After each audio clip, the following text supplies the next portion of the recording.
Salam əziz şagirdlər, bugün 8-ci sinif riyaziyyat PSG 1-ci izahına baxacağıq. Birinci sualdan başlayaq. Dəyişənin hansı qiymətində kəsirin qiyməti 0-a bərabərdir? Kəsirin qiymətinin 0-a bərabər olması üçün yalnız sürəti 0-a bərabər olmalıdır. Çünki məxrəc 0 olarsa kəsirin mənası olmaz. Yalnız sürəti götürürsünüz və 0-a bərabər edirsiniz. X kvadratı çıxılsın 3x çıxılsın 4 bərabərdir 0.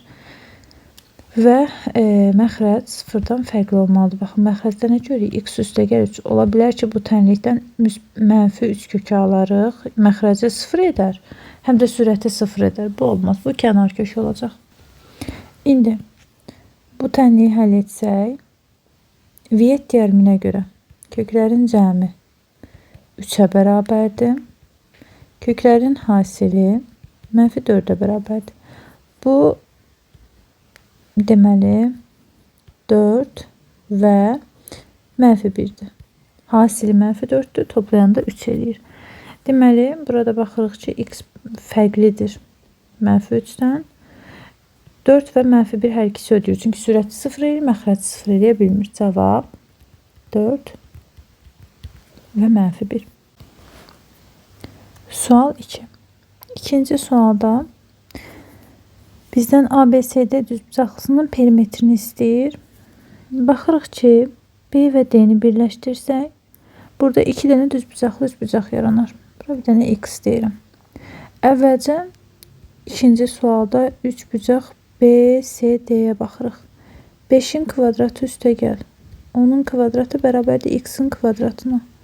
25 üstəgəl 100 bərabərdirsə X kvadratına. 125 bərabər olur X-in kvadratını. Bunu elə belə saxlayıram. Keçirik bura. Bura bir iqlik deyirəm. İkinci üçbucaq BAD-yə baxırıq. 2-nin kvadratı üstəgəl Y-in kvadratı bərabərdir X-in kvadratına. Baxın, burada X kvadratının yerinə gətirib 125 yazacağım. Olacaq 4 üstəgəl Y kvadratı bərabərdir 125-ə. Y-in kvadratı bərabərdir 125 çıxılsın 4. Y kvadratı edəcək 121. Buradan Y-yi tapırıq 11. Yazıram bura 11. Artıq düzbucaqlının perimetrini tapa bilərik. Düzbucaqlının perimetrini tapıram. P, A, B, C, D bərabərdir. Deməli 2 üstəgəl 5 üstəgəl 10 perimetr tərəflərin cəmidir. Üstəgəl 11 bərabərdir 28-ə. Doğru cavab 28. Keçirik 3-cü suala. Uyğunluğu müəyyən edin. Bizə deyir ki, birincidə saf dövrü onluq kəsir. Saf dövr vergüldən dərhal sonra dövr başlayır. Baxın, 2-ni 3-ə bölək baxaq. 2-ni 3-ə böləndə 0 dəfə düşür. Vergülü qoyuram. Burada 0 yazıram. 6 dəfə düşür. Qalıq 2. Yenidən bura 0 yazıram. 20-ni bölürəm 3-ə, yenə 6 dəfə. Görürsünüz, vergüldən dərhal sonra 6-lar başlayıb təkrarlamağa. Yəni 0 vergül dövrdə 6-dır bu. Belə təkrarlanırsa, demək bu saf dövrdür. 1-ə gəlir A. İndi bunun B-sini yoxlayırıq. Bu A-sı idi. B-sini də bizə verib pi ədədi. Pi dövrü olmayan sonsuz onluq kəsirdir. Deməli, bu da 3 uyğun gələcək. Çünki bu dövrü olmayan onluq kəsirdir. Yəni, irrasional ədəddir. İrrasional ədədlərdə biz pi-ni keçirik. Bura deməli D-də uyğun gələcək. D variantı da. İndi C-ni yoxlayaq. C-də 1 bölünsün 6. 1-i bölək 6-ya. Baxın, 1-i 6-ya böləndə 0 dəfə düşür. 10-u bölürəm 6-ya 1 dəfə. 1 vur 6, 6, qalıq 4. 40-ı bölürəm 6-ya düşür 6 dəfə. 36. Baxın, belə davam edəcək 40-la. 36, 40. Demək, baxın, vergüldən dərhal sonra dövr başlamadı. Bax, dövr buradan başladı. Onda bu, baxın, bu şəkildə 0,1 dövrdə 6. Vergüldən dərhal sonra dövr başlamırsa biz buna saf dövr demirik, qarışıq dövr deyirik. Gəlir bura C variantı. Keçirik 4-cü suala. 4-cü sualda bizə nə verir? Deyir, sadələşdirin. X kvadratı üstəgəl 2x çıxılsın 3, aşağıda da x kvadrat çıxılsın 1. Ortaq vuruq varsa ortaq vuruq çıxaracaqsınız, yoxdursa vuruqlara məsəl üçün burada kvadrat 3 hədisi verilib bizə, bunu vuruqlara ayıracağıq. Bu isə vuruqlara ayrılmayacaq. Deməli, əvvəlcə bunu ayıraq. X kvadratı üstəgəl 2x çıxılsın 3. Bunu birinci üsul belə ayıra bilərsiniz. Deməli, bu 2x-i, müsbət 2x-i bu şəkildə yaza bilərsiniz. Müsbət x kvadratı, mənfi x kvadratı ilə müsbət, daha doğrusu mənfi x ilə müsbət 3x-in cəmi şəklində yaza bilərsiniz. Baxın, bunu yazdım onun yerinə. Belə. Müsbət 2x-i mənfi x üstəgəl 3x şəklində əvəz etdim. Yəni, mənfi x ilə 3x toplayanda 2x eləyir. İndi 2-2 qruplaşdırıram. Bu ikisin 1, bu ikisin 1. Olacaq. Buradan x çıxır mötərizə xaricinə, x çıxılsın 1.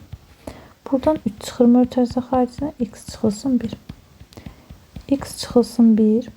X ilə müsbət 3-də götürürəm. Bu şəkildə. İkinci üsul necədir? İkinci üsulda belədir. X-in kvadratı üstəgəl 2x çıxılsın 3. Düşünürük ki, hansı 2 eyni ədədi bir-birinə vuranda x-in kvadratı edir. Hansı 2 eyni ədədi bir-birinə vuranda mənfi 3 eləyir? Müsbət 3 ilə mənfi 1-i. Nəyə görə bu şəkildə yazdım? Çünki, baxın, belə x ilə mənfi 1, x ilə müsbət 3. Qısaca, vuranda mənfi 3 eləyən, baxın, vuranda mənfi 3 eləyən və toplayanda müsbət 2 eləyən ədəd axtarırıq. O da müsbət 3 ilə mənfi 1-dir. Amma mütləq çarpaz şəkildə belə yoxlamağı öyrənin. Çünki burada x kvadratının əmsalı fərqli bir ədəd ola bilər ki, bura qoyduğunuz ədədlər hər zaman ödəməyə bilər. Yəni, burada əmsallar 1-1-dir deyə bizə belə rahat olur. Yəni, deyə bilirik ki, vuranda mənfi 3, toplayanda 2. Deməli, müsbət 3x ilə mənfi 1x bizə müsbət 2x-i verir. Bəli, deməli, onda biz yazdığımız bu sxem doğrudur. X ilə müsbət 3-ü götürürsünüz, ortaq vuruq. X ilə mənfi 1 götürürsünüz. Yəni, yenə eyni şey alındı. Bu eynidir. Gətirib yuxarıda yazıram yerinə. Deməli, birincinin açılışı, vuruqlara ayrılışı x üstəgəl 3-dən x çıxılsın 1 oldu. Məxrəc də bu artıq asandır. Kvadratlar fərq edir. Bir dəfə çıxırıq, bir dəfə toplayırıq. X çıx 1, x üstəgəl 1. Burada ortaq vuruq 4-dür hər ikisində. Baxın, buradan danışıram. 4-ü çıxarıram mötərizə xaricinə. X üstəgəl 1. Aşağıda olduğu kimi qalır x üstəgəl 3. Deməli, x üstəgəl 3-lər gedir ixtisara. X çıx 1-lər gedir ixtisara. X üstəgəl 1-lər də gedir. Qalır bir dənə burada. Cavab 4. Düşün. Bərabərdir 4-ə. Bunun cavabı oldu 4. Keçirik 5-ci suala. 5-ci sualda bizə deyir ki, ABCD bərabər yanlı trapesiyadır. Ölçüləri verib üstündə birinci bizdən perimetri istəyir. Əvvəlcə baxın, bərabər yanlı trapesiyadırsa, buradan da bir dənə ehtiyac yoxdur. Dəqiq var. Birinci bura baxaq. Baxın, 3 bucaq A, B, K-ya baxırıq. Burada Pifagor teoremi tətbiq edəcəyik. 3-ün kvadrat üstəgəl 4-ün kvadratı bərabərdir x-in kvadratı. Ümumiyyətlə, artıq siz əzbərləməlisiniz ki, 3, 4, 5 Pifagor ədədlərdir. Yəni, bura 5 olacaq. Hər bir halda bura 5 olacaq. Yeni də biz tapaq. 9 üstəgəl 16 bərabərdir x kvadratına. 16 ilə 9-un cəmi 25 eləyir. Bu da 5-in kvadratıdır. Ona görə x oldu 5. Bərabər yanlı olduğu üçün burada 5'dir. Buradan da bir dənə hündürlüyü indiririk. Bura 3'dürsə burada 3'dür.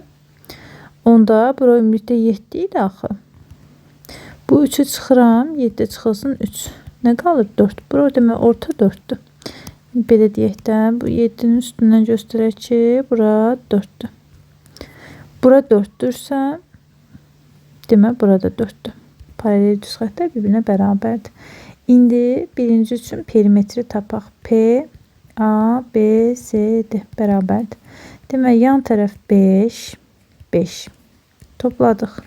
Kiçik oturacaq 4. Böyük oturacaq isə 3 ilə 7-nin cəmi. Yəni 10-dur böyük oturacaq. Deməli 10, 20, üstə qədər 4, 24. Perimetr oldu 24. Perimetrin qarşısına yazıram 24. Burada ikinci sual orta xəttdir. Orta xətt nədir? Böyük və kiçik oturacaqların cəminin yarısı. Böyük oturacaq 4. Daha doğrusu kiçik oturacaq 4 idi. Böyük oturacaq 3 ilə 7-nin cəmi 10 idi. Belə yazıram ki, aydın olsun. Bölünsün 2. 14 bölünsün 2 edəcək 7. Keçdik 6-cı suala. 6-cı sualda ifadəni sadələşdirməyimizi istəyir. Biri belə yazacağım. Baxın, bu vuruqlara ayrılır kvadratlar fərqi ilə. 1-ə 1-in kvadratı kimi baxın. P çıxılsın 1. P üstəgəl 1. Üstəgəl. Baxın, 1 çıx P. P çıx 1-lə əksdir. Buradan qeyd edirəm. P çıx 1 və 1 çıx P əks ədədlərdir. Yəni, mən bu kəsrin məxrəc və sürətini mənfiyə vuracam ki, bu bununla eyni olsun P çıx 1 ilə. Onda sürətdə olacaq mənfi 2, aşağıda da P çıxılsın 1. Növbəti kəsr olduğu kimi yazıram. Ortaq məxrəcə gətirməyə çalışırıq. Ortaq məxrəc nə olacaq? Ortaq məxrəc P çıx 1 ilə P üstəgəl 1 olacaq. Baxın, burada P çıx 1 var, burada da var. Buradakı P üstəgəl 1 burada yoxdur. Onda bura əlavə eləyək. Buranı vuracaq P üstəgəl 1-ə. P üstəgəl 1. Digər kəsri, baxın, burada isə P çıx 1 yoxdur. Və buranı vuracağım P çıxılsın 1-ə. Sürəti də məxrəcdə. İndi P çıx 1, P üstəgəl 1 ortaq məxrəc. Sürətləri götürürəm. Deməli, 4P gəlir bura. Üstəgəl. Mənfi 2 vurulsun. P çıxılsın. P üstəgəl 1. Çıxılsın. P çıxılsın 1. Bərabərdir.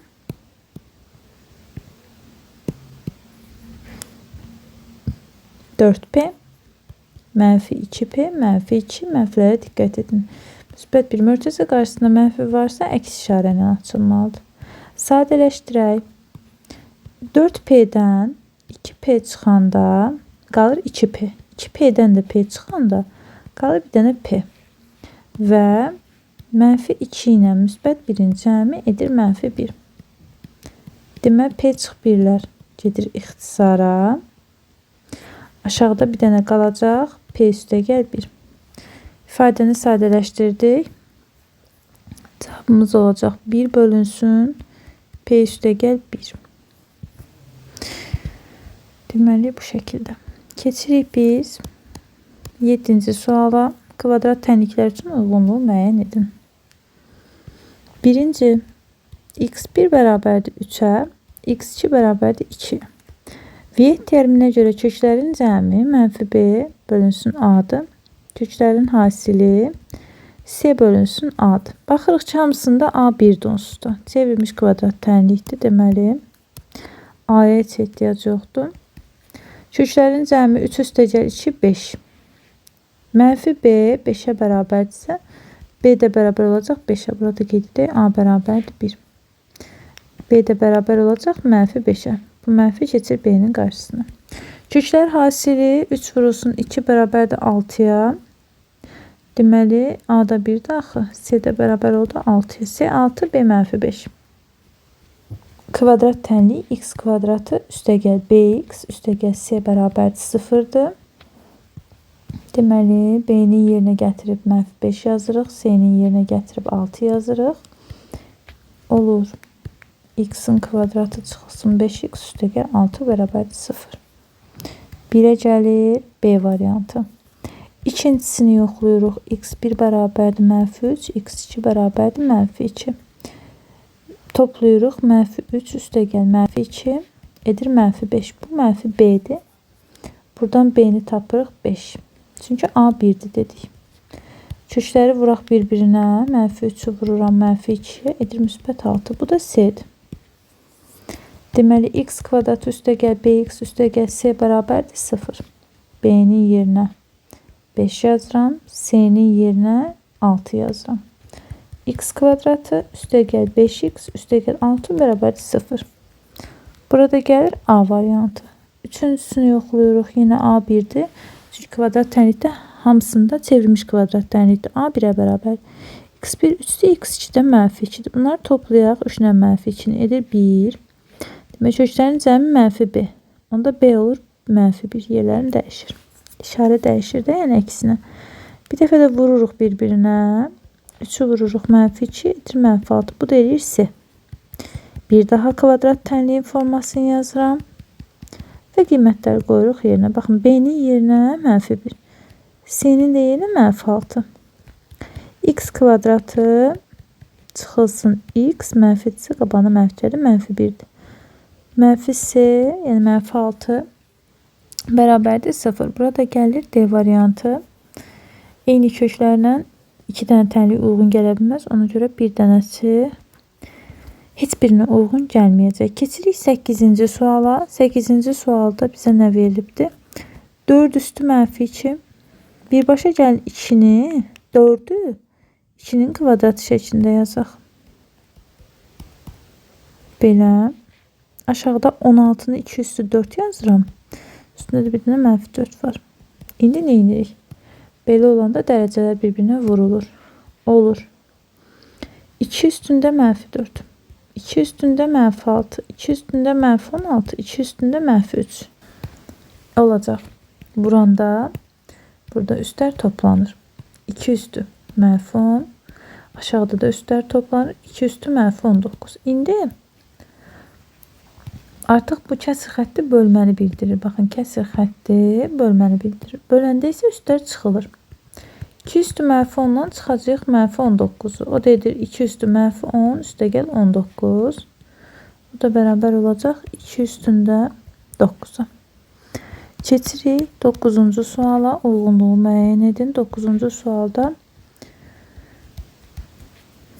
qiymətli hissə 1 ilə 10 arasında olur. Qiymətli hissə 1 daxil olmaqla 1 ilə 10 arasında olur. Yəni vergülü mən baxın qoyacağam buradan. 2 vergül belə. Qiymətli hissə 2 tam. Yəni 1 ilə 10 arasında bir ədəd oldu. Vergüldən sonra neçə? 1, 2, 3, 4. Deməli 10 üstü 4 vurulsun, 10 üstü 4 yazmalıyam. Ədədi kiçiltdimsə 10 üstü 4'ə vurmalıyam ki, tarazlıq olsun da bir-birinə bərabər olsun. Bu 4'də olur tərtib. Deməli, 1'ə uyğun gələcək A variantı. Qiymətli hissəsi də variantlarda yoxdur. Keçirəm ikincisinə. İkincisində isə qiymətli hissə deməli, yenə 1 ilə 10 arasında olmalı. Hal-hazırda 0 tamdır.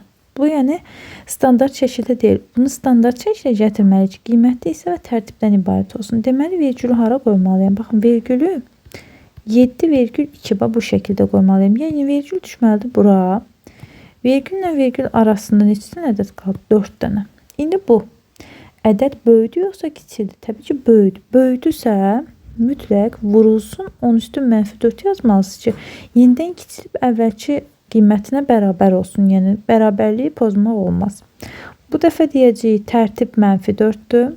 Bura gələcək C variantı. Qiymətli hissədə 7,2'dir, variantlarda yoxdur. Keçirik 3-cüyə. 5 vurulsun. Demə birbaşa 5'i vurursunuz 8'ə 40. 10 üstü mənfi 5, 10 üstü mənfi 2'yə vurur. 10 üstü mənfi 7 üstlər toplanır. Yenə vergülü baxın buradan qoyacağım. Qiymətli hissə 4 tam olacaq.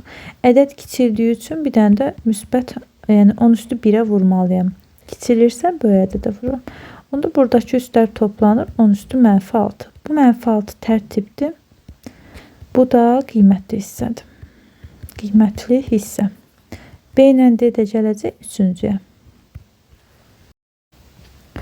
10-cu sualla davam edirik. 10-cu sualda 6,4'də 1'i əvvəlcə düzgün olmayan kəsrə çevirirsiniz. Və mürtəzən 10-cu sualda əvvəlcə kökün altını düzgün olmayan kəsrə çeviririk. 4'də 25. Çıxılsın. Deməli 2'nin kvadratı 4.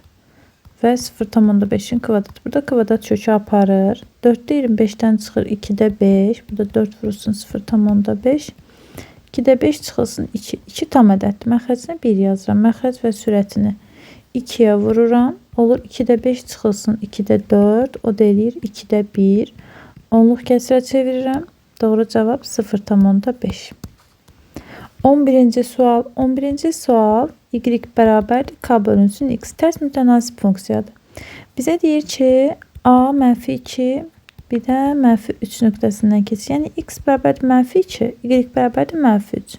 Gətirib funksiyada qoyuram yerinə. Buradan mən k-nı tapacağam. K-nı tapanda çarpaz vururam. -3 də vurulur -2 olur 6.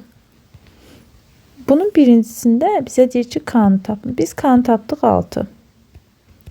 Sonra deyir ki bu funksiyanın B3 -2 S3 2 nöqtələrinin hansından keçir? Onda biz k-nı 6 tapdıq da k bərabərdir 6. Funksiyamızı yazaq. Baxın funksiya bu şəkildədir. Y bərabərdir 6 bölünsün x şəklində. İndi yoxlayaq. B nöqtəsini yoxlayaq. 3 ilə -2 veribdir. -2 bərabərdir 6 bölünsün 3.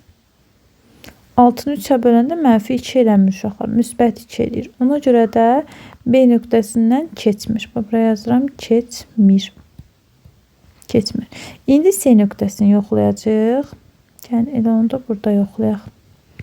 C nöqtəsini yoxlayaq. C'də də verilib 3, 2. Onda yazıram 2 bərabərdir 6 bölünsün x-in yerinə yazsam 3.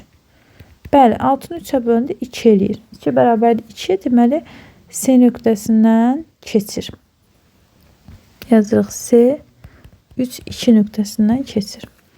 12-ci suala baxırıq. X-in kvadratı çıxılsın 3x üstəgəl n bərabərdir 0. Və bizə deyir ki x1 və x2 bu tənliyin kökləridir. Onda x1 üstəgəl x2 3'ə bərabərdir. B-nin əks qiymətinə x1 vur x2 isə n-ə bərabərdir sərbəstədə. O da deyir 2 vurulsun x1 üstəgəl x2 bərabərdir 3 x1 x2. Buradan n-i tapın. Baxın köklər cəminin yerinə gətirib nə yazacağım? 3. Köklərin hasilini də yerinə n yazacağım. 2 vurulsun 3 bərabərdir 3 vurulsun. N-i də gətirib yazacağım bura. N-ə hər tərəfdən 3'lər gedir. 2 bərabərdir n-ə. N bərabərdir 2. Baxırıq 13-cü suala. 13-cü sualda bizə deyir ki 1 müsbət ədəddir. Yoxlayaq. Gəlin bir-bir yoxlayaq. A-da 3 çıxılsın kök altında 11. Biz 3'ə kök altında 9 kimi baxacaq da kvadrata yüksəldib baxırıq. 3 çıx 11. Deməli bunun qarşısına yazıram mənfi ədəddir.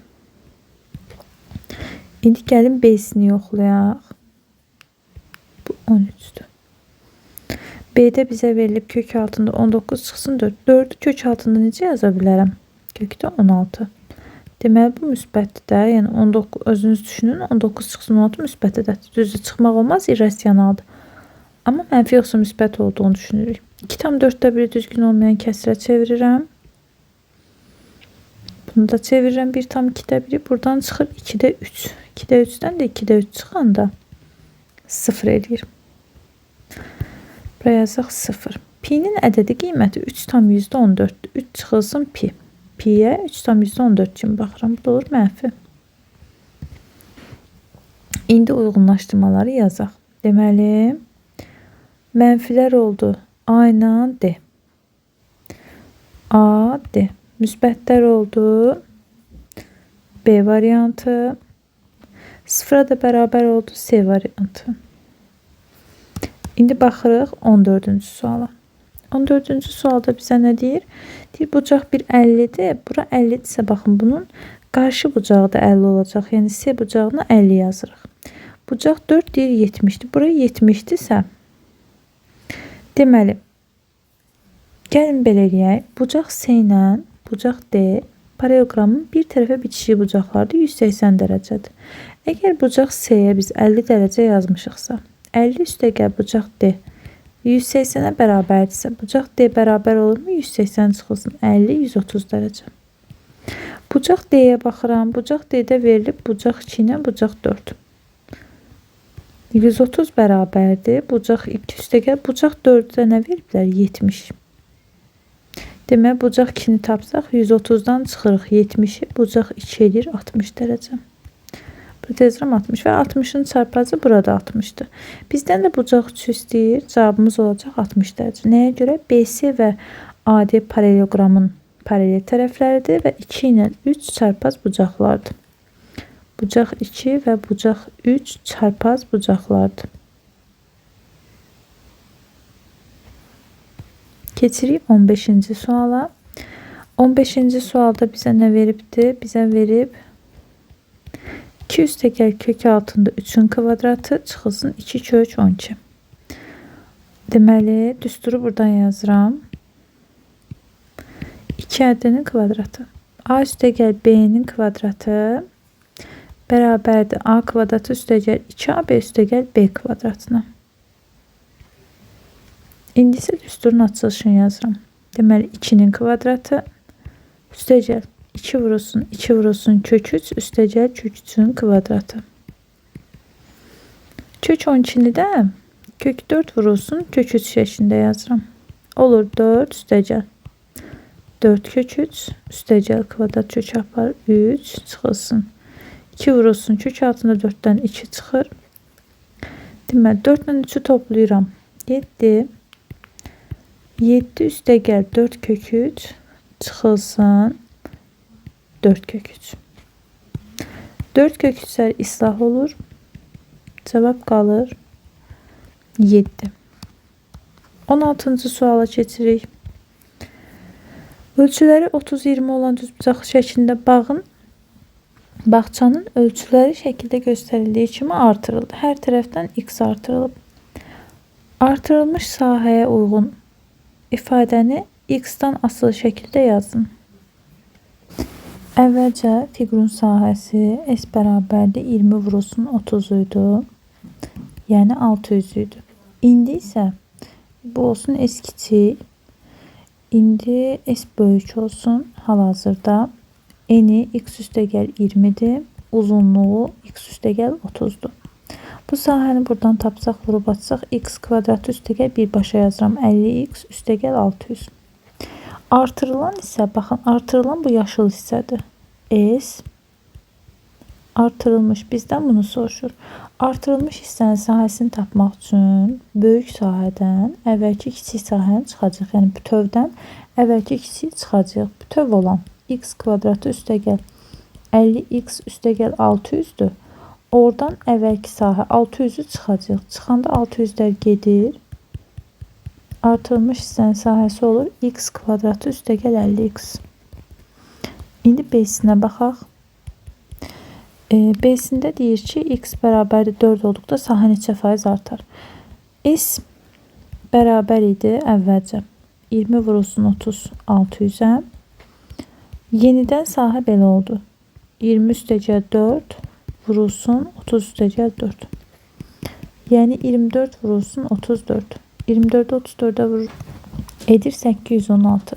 Əvvəlcə sahə 600 idi, 100% idi.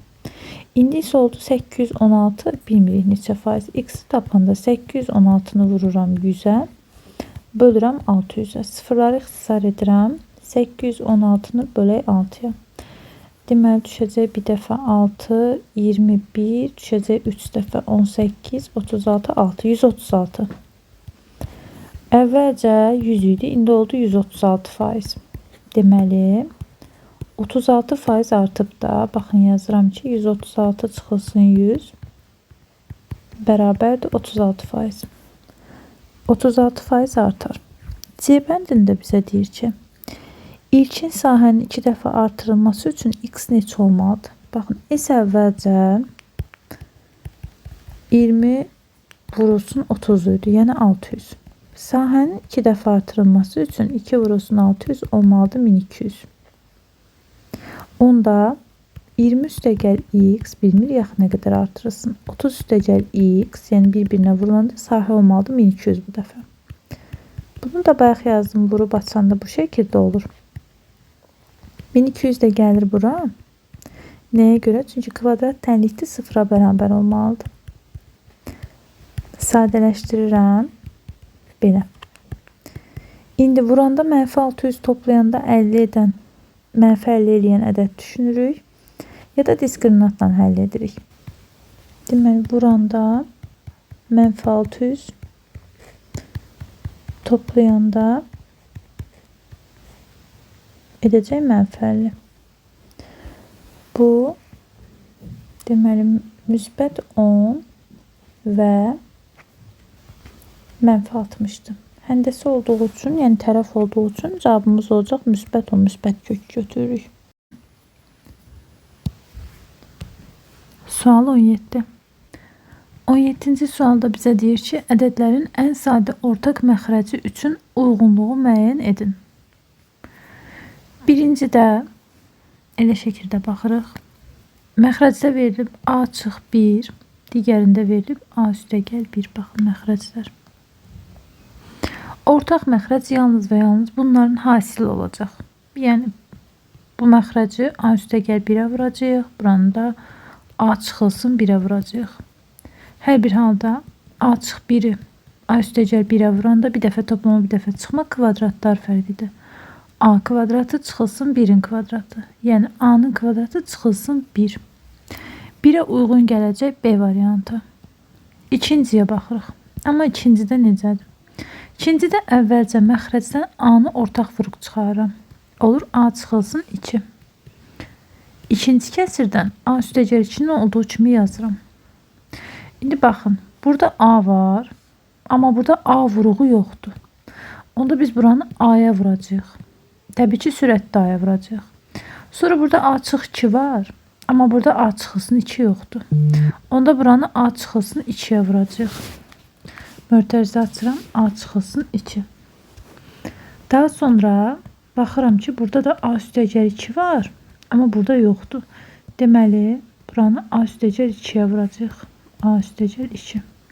Ortaq məxrəc ümumilikdə nə oldu? A çıx 2, A üstəgəl 2. Demək, buradan yazıram A çıx 2, A üstəgəl 2. Baxın, bu ikisi bir yerdə, bir dəfə toplama, bir dəfə çıxma bizə kvadratlar fərqini verir. A vurulsun, bu ikisini yerinə yazıram. A-nın kvadratı çıxılsın 2-nin kvadratı. A-nı A kvadratına vururam. A-nın kubu. A-nı 2-nin kvadratına vururam. Edir 4A. Burada uyğun gəlir A variantı. Üçüncüdə isə biri A'dır, biri A çıx 1'dir. A-nı elə A çıx 1-ə vuracaq. Yəni, buradakı A çıx 1-i də A-ya vuracaq. Qısacası, ortaq məxrəc bunların hasili olacaq. Vurub açıram. A kvadratı çıxılsın A. Burada gələcək D variantı. C isə heç birinə uyğun getmədi. İndi isə 18-ci suala baxırıq. Kök dərsində öyrənmisiniz ki, kökün altı mənfi olanda mənası olmur. Kökün altı müsbət və yaxud da sıfıra bərabər olmalıdır. Burada baxırsınız, mənfi 2 var. Mənfi 2-ni mənfiyə vursaq, müsbət olar və kökün mənası olar. Deməli, C mənfi ədəddir. C mənfi ədəddirsə, mənfi vurub kökün altına necə keçir? Mənfini çöldə qoyur. Kökün altına əks işarə ilə, yəni mənfi C olaraq daxil olacaq. Mənfi 2 böl C vurulsun. İkinci dərəcəli kökün altına girdiyi üçün mənfi C-nin kvadratı olaraq girəcək. Çünki ikinci dərəcəli kökə girir. Onda olacaq. Mənfi C-nin kvadratı edəcək C kvadratı. İxtisar edirik. Olur. Mənfi 2 vurulsun kök altında mənfi 2C. Çünki biri ixtisar gedib, biri qalır. 2-ni də kökün altına salacaq.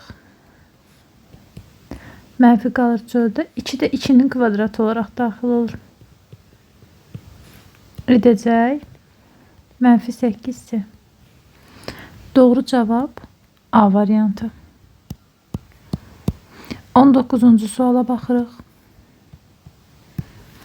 19-cu sualda deyir ki, bərabər yanlı üçbucaq çəkirik.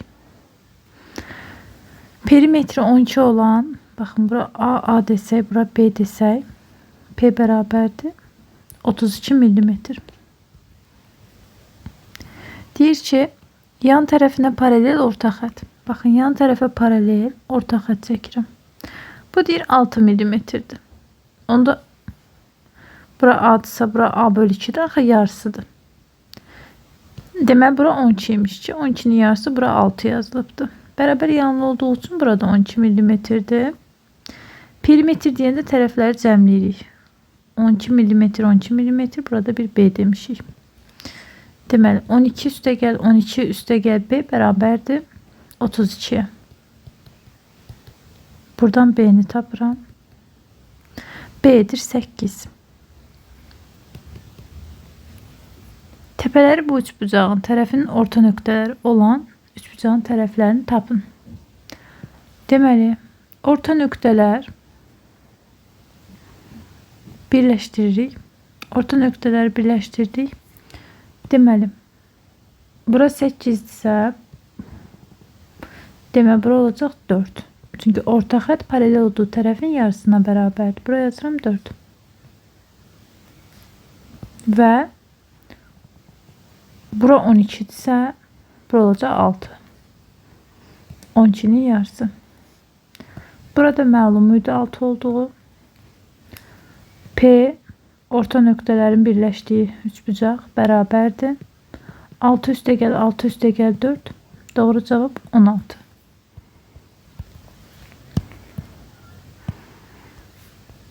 20-ci sualla davam edirik. Əvvəlcə sürəti başlayaq həll etməyə. X bölü 2 çıxılsın 2 bölünsün x. Məxrəclərdən biri 2'dir, biri x-dir. Onda buranı vuracam x-a, məxrəc və sürətini. Buranı da vuracam 2'ye. Yəni ortaq məxrəc 2x olacaq. X kvadratı 2x, burada da 4 bölünsün 2x. Məxrəcə yazıram 2x, sürəti x kvadrat çıxılsın 4. Digər tərəfdən keçirəm kəsrin məxrəcini həll etməyə. X bölü 2, 2 bölü x çıxılsın 2. 2 tam ədəddir. Məxrəcinə 1 yazıram. Deməli, buranı x-a vuracam. Buranı 2'ye vuracam. Buranı isə birbaşa 2 və x-a vuracam. Olacaq. Belə. Bu şəkildə. Məxrəclər bərabər olduğu üçün sürətləri hesablayıram. İndi bizə verilən kəsirdə sürətin cavabı buradadır. Yəni buradan danışıram. Daha sonra məxrəcin cavabı da buradadır. Qeyd edirəm.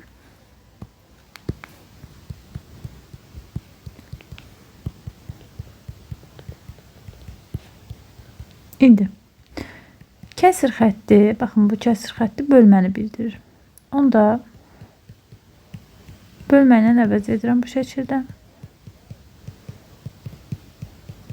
Bərabərdir. Kvadratlar fərqindən vurğular ayırıram. Bir dəfə çıxılsın, bir dəfə toplansın. İkinci kəsiri tərsinə çevirirəm, çünki bölməməlidir. Və bu bizə müxtəsər vurma düsturu verir. Bunlar ixtisar gedir. X çıx 2. İxtisar gedir. Burada bir dənə qalır. Qaldı yerdə. Bir dənə x üstə gəl 2, bir dənə də x çıx 2. X üstə gəl 2, x çıxılsın 2. Cavabımız olacaq A variantı. Keçirik 21-ci suala. 21-ci sual sadə sualdır. Sadəcə düsturdur. D1'in kvadratı üstə gəl D2'nin kvadratı. Diagonalların qiymətini qoyuruq yerinə. 16'nın kvadratı üstə gəl 12'nin kvadratı bərabərdir 4a'nın kvadratı. 400 bərabərdir 4a kvadratına. Hər tərəf 4'ə bölsə, deməli A edəcək 10. Doğru cavab D variantı. Sual 22. ABCD paralelogramdır. Şəkildə verilənlərə görə A bəndində bizdən istəyir ki, perimetr tapaq. Şəkilə baxırıq diqqətlə. Əvvəlcə bura Pifaqor teoremi tətbiq edirəm. 1'in kvadratı üstəgəl kök altında 3'ün kvadratı bərabərdir DS tərəfinin kvadratına. 1 üstəgəl 3 kvadrat kökü aparır. DS'nin kvadratıdırsa 1 üstəgəl 3 edir 4.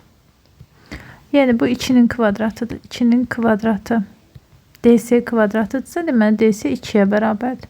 Gətirib burada DS'yi 2 yazıram. Paralelogram olduğu üçün qarşı üzlər bərabərdir. Burada 2 yazıram. Buradan tən bölən çıxıbsa bu alfa bucağının çarpazı buradadır. Çünki burada paralel düz xəttlər var. Paralel düz xəttlər AT ilə kəsilibdir. Onda çarpaz bucaqlar qeyd edirik. Və burada bu hissədə demək bu üç bucağa baxırıq. Bu üç bucaq BAT üç bucağı. Bu bərabər yanlı üç bucaqdır. Demək bura 2-dirsə burada 2-dir. Onda ümumilikdə BS 3'dür. 2 üstəgəl 1. Onda AD də 3'dür. Çünki bu paralelogramdır. İndi paralelogramın perimetrini tapa bilərik. P bərabərdir 2 vurulsun A üstəgəl B'dir. Bərabərdir 2 vurulsun tərəflərimiz 3 ilə 2'dir. 3 və 2. 2 vur 5. Doğru cavab 10. Birinci sualın cavabı 10'dur. Keçirik ikinci suala. B variantında paralelogramın bucaqlarını istəyir bizdən. Deməli, bucaqları tapmaq üçün düzbucaqlı üçbucağın xəstəsindən burada istifadə edəcəyik. Deməli, fikir verin, hipotenuz, baxın o üçbucağı buradan çəkirəm, düzbucaqlı üçbucağı. Katetlər 1, kök altında 3 və 2'dir. Hipotenuzun yarısı, baxın bu katetlərdə 2'nin yarısı buradadır. Deməli, bu 30 dərəcə bucağın qarşısıdır və fikir verin, hipotenuzun yarısının kökdə 3 misli. Kökdə 3 isə buradadır. Deməli, bu da 60 dərəcə bucağın qarşısıdır. Onda, baxın, buraya yazıram 60. Paralelogramın S bucağı 60'dır. Bir tərəfə bitişik bucaqlar 180 dərəcə olur. Digərdə olacaq 120 dərəcə. Bura qeyd edirəm 60 və 120. Keçirəm üçüncüsünə. Üçüncüdə bizdən nə istəyir? ATSD trapesiyasının orta xəttin uzunluğu. Baxın, trapesiya ATSD trapesiyası buradadır. Deməli, ATSD trapesiyası budur.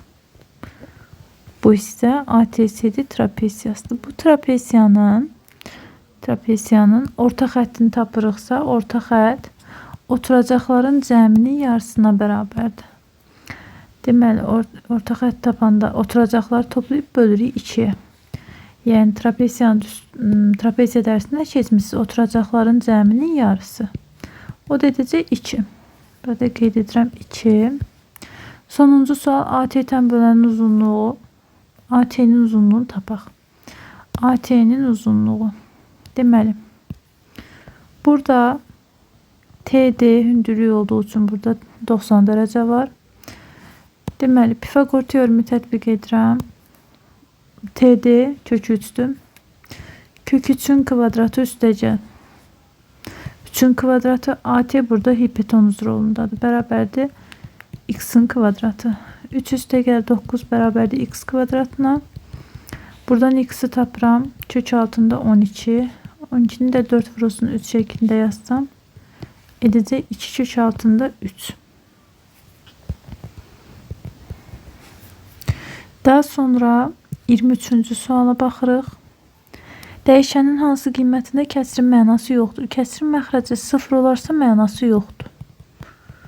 Bunda diskriminantdan həll edək. A 2'dir, B -1'dir, C də -3'dür. Diskriminantın düsturuna əsasən B'nin kvadratı çıxılsın 4 vurulsun A vurulsun C. 1 üstəgəl 8 vur 3 24 o da edir 25. X1 bərabərdir. B'ni əks işarə ilə götürürəm. 1 ilə 5 toplayacağım. 1 üstəgəl 5 6 bölünsün 4. İxtisar edirəm. 1/5. İkinci kök tapıram. 1 çıxılsın kök altında 25. 1 çıx 4. 1 çıx 5 -4.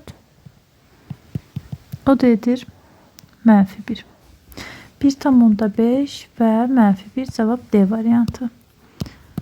Keçirik 24-cü suala. 24-cü sualda x bölünsün y, y bölünsün x. Ortaq məxrəcə gətirəcəyik. Buranı vururuq x-a, buranı vururuq y-ə. Ortaq məxrəc x, y olmalıdır. X kvadratı, x, y kvadratı, x, y. X, y məxrəc, x-in kvadratı üstə gəl, y-in kvadratı. Sürətdə a kvadrat üstə gəl, b kvadratı düsturundan çıxarış düsturumuz var. X üstə gəl, y-in kvadratı çıxılsın 2x, y. İndi qiymətləri qoyacaq yerinə. X üstə gəl, y-in qiyməti 4'dür. 4'ün kvadratı çıxılsın 2 vurulsun. X, y-in qiyməti 4'dür.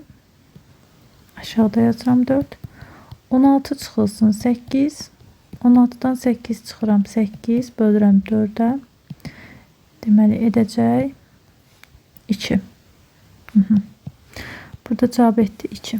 Keçirik 25-ci suala. 25-ci sualda bizə deyir ki, uzunluğu n-dən 2 dəfə böyük olan. Deməli, n uzunluq. Uzunluq 2 dəfə böyükdür. N-ə x desək, bu olacaq 2x. Dəfə böyüdüyünü vururuq. Düzbucaqlı şəklində nazik dəmir təbəqənin künclərindən tərəfi 1 desimetr olan kvadratlar kəsib çıxartdılar. Son təbəqədən qatlayıb qaynaq yolu ilə paralelped formalı ağzı açıq qutu düzəltdilər. Birinci sualda deyir ki, qutunun həcmi 12 kub desimetr olarsa onun ölçülərini tapın.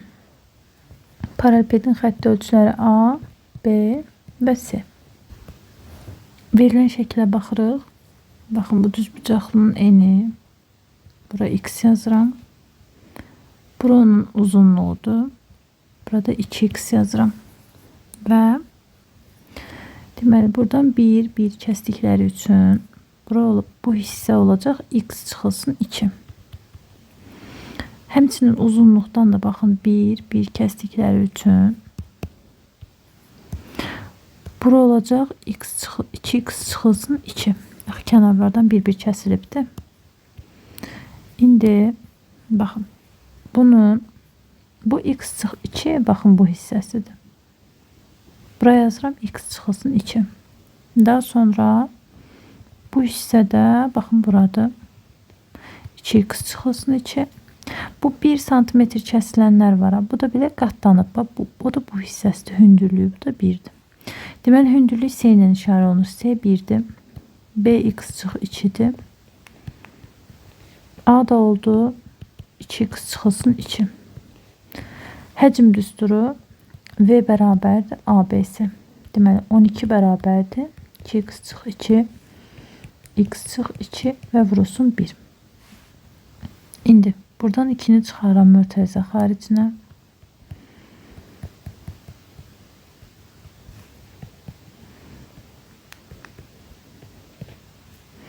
İkinin 12 ixtisar gedir. 6 bərabərdir. X çıx 1, x çıx 2. Vurub atsaq, x kvadratı çıxılsın x, çıxılsın 2x. Üstə gəl. 2 bərabərdir 6'ya. 6'nı əks işarə ilə bura keçirəcəm. Edəcək -4 bərabərdir 0. Bunu diskriminantla və yaxud vurğulara ayırma ilə həll edə bilərsiniz.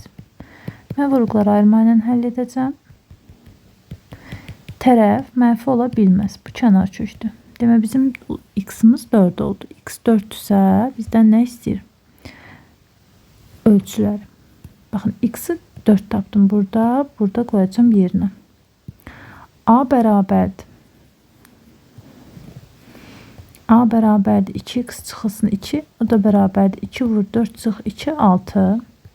B bərabərdir x çıx 2. O da bərabərdir 4 çıx 2, 2. C də bərabərdir 1'ə. 6, 2 və 1. İndi ikinci suala baxırıq. Kutunun səthinin sahəsini tapın. Paralelpedin səthinin sahəsi 2 vurulsun AB, BC və AC. 2 vurulsun 6 vur 2, 6 vur 1, 2 vur 6. 2 vur 1.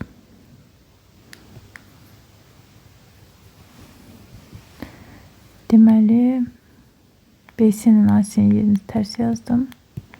Fərq yoxdur. 2 vurulsun 12 üstəgəl 2 14, 14 üstəgəl 6 20.